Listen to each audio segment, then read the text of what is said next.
दुनिया के लोग टिप्पणी करते हैं, वाह भगवान को 16,108 विवाह करने में कोई दोष नहीं,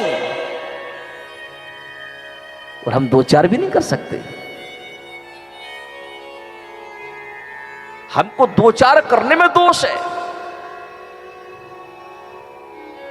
लोग भगवान से स्वयं का आकलन करने लगते हैं। गीता जी में लिखा है, यत्र योगेश्वरः कृष्णो यत्र पार्थो धनुर्धरः तत्र श्री विजयोर्भूतृध्रुवानीतिर्मतिर्मम। अब यहां पर एक नया मोड़ आता है कि कृष्ण तो योगेश्वर है। अब यहां पर एक बात सही हो सकती है, एक साथ दोनों बातें सही नहीं हो सकती। योगेश्वर तो वही हो सकता है जो ब्रह्मचारी हो। अब यहां पर श्री कृष्ण को ब्रह्मचारी योगेश्वर होने की उपाधि दे रहे हैं, तो क्या 16,108 विवाह करने वाला व्यक्ति ब्रह्मचारी हो सकता है? नहीं हो सकता। जब वो ब्रह्मचारी नहीं हो सकता तो फिर वो योगेश्वर कैसे होगा? यहां पर श्री कृष्ण को योगेश्वर कहकर के क्यों बुलाया? क्या जरूरत थी कृष्ण को इतने विवाह करने की? भगवान सुखदेव कहते हैं, परीक्षित, हमने इसीलिए आपसे पहले कहा था कि कृष्ण का चरित्र इतना सरल नहीं है कि जो हर व्यक्ति कृष्ण के चरित्र को समझ जाए।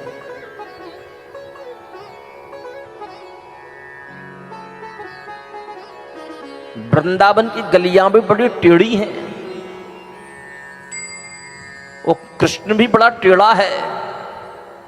जब वृंदावन की गलियां इतनी टेढ़ी हैं, कृष्ण इतना टेढ़ा है, तो उसकी लीला सीधी कैसे हो सकती है?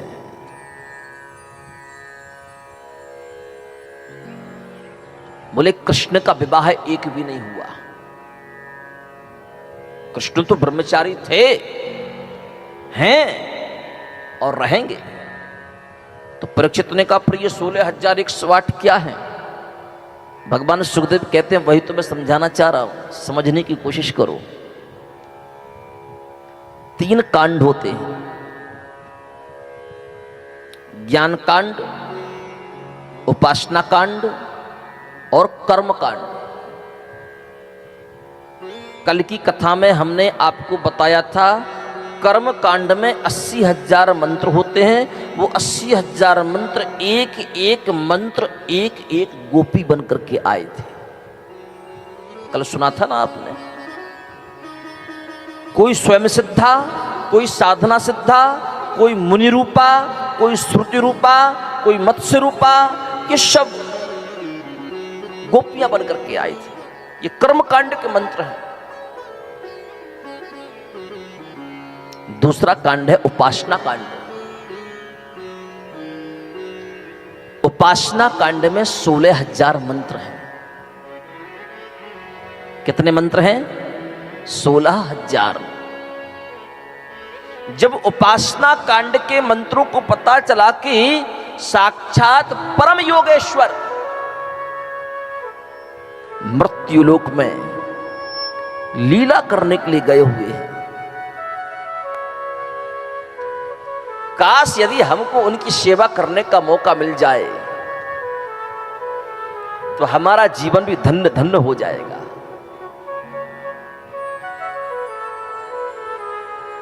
वो उपासना कांड के 16,000 मंत्र एक एक रानी का रूप धारण करके आए, और उपासना कांड के 16,000 मंत्र रानी का रूप धारण करके प्रभु सेवा में लगे। जैसे एक मंदिर में पुजारी ठाकुर जी की सेवा करता है, भगवान की सेवा करता है, वैसे ये उपासना कांड के 16,000 मंत्र जो एक एक रानी का रूप धारण करके आए, वो द्वारिकानाथ की सेवा कर रहे हैं। उन्होंने द्वारिकानाथ से विवाह नहीं किया। वो उनके सेवक हैं। परीक्षित ने कहा ठीक है महाराज, 16,000 मंत्र रानियां बन करके आए, वो सेवा कर रहे हैं, फिर भी तो 108 बचे। 108 कम थोड़ी होते।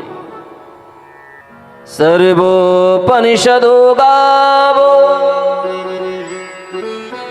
दोग्धा गोपाल नंदनः।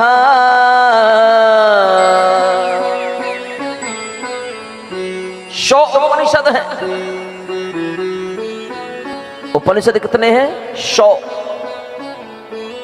100 उपनिषदों ने मन में विचार किया कि जब उपासना कांड के मंत्र रानी बनकर के प्रभु सेवा कर रहे हैं,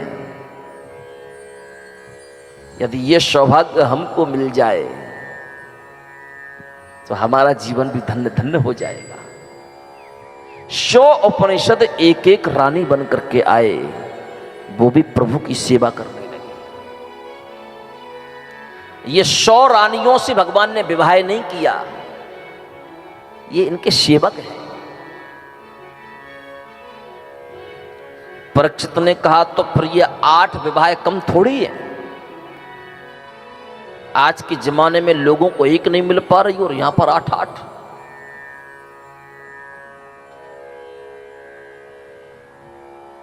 गलती से जिसको मिल गई वो फिर भी नसीब नहीं है, और यहां पर 8-8 का चक्कर।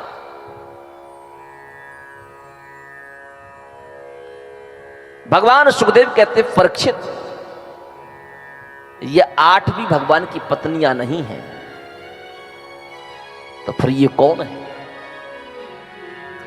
प्रकृति कितने प्रकार की होती है? 8 प्रकार की। गीता जी में लिखा है कि भूमिरापो नलो वायु खम मनो बुद्धिरेवच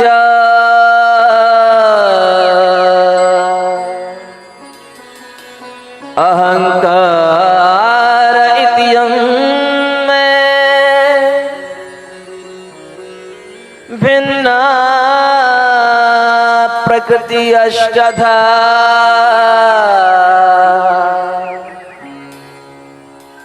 भूमिरापो नलो वायु खम मनो बुद्धिरेवच अहंकार इत्यं में भिन्ना प्रकृति अष्टधा। बोले 8 प्रकार की जो प्रकृति है वो भी एक एक रानी बन करके आए, और 8 प्रकार की प्रकृति जो रानी बन करके आई वो भी प्रभु की सेवा कर रही हैं। भगवान ने उनके साथ विवाह नहीं किया। कहते हैं प्रकृति जिसके वश में हो वो ईश्वर है, और प्रकृति के जो वश में हो वो जीव है। हम आप सब प्रकृति के वश में हैं। हमारी सफेदी भी आती है, हमारा बुढ़ापा भी आता है, और हमको मरना भी पड़ता है। हम प्रकृति के वश में हैं। लेकिन जो प्रकृति उस परमपिता परमात्मा के वश में है वो अजन्मा है, वो अनामना है, वो अछेद्य है, वो अभेद्य है। उसे कोई मार नहीं सकता। वही सबको जन्म देता है, वही सबका भरण पोषण करता है, और अंत समय में वही सबको अपने हृदय में विलीन कर लेता है। इसलिए भगवान का एक भी विवाह नहीं हुआ। उपासना कांड के 16,000 मंत्रों को अपने वश में किया, 100 उपनिषदों को अपने वश में किया, 8 प्रकृतियों को अपने वश में किया। ये सब 16,108 हो गए। मेरे कृष्ण तो तब भी योगेश्वर थे, आज भी योगेश्वर हैं, और कल भी योगेश्वर रहेंगे। कृष्ण को साधारण व्यक्ति नहीं समझ सकता।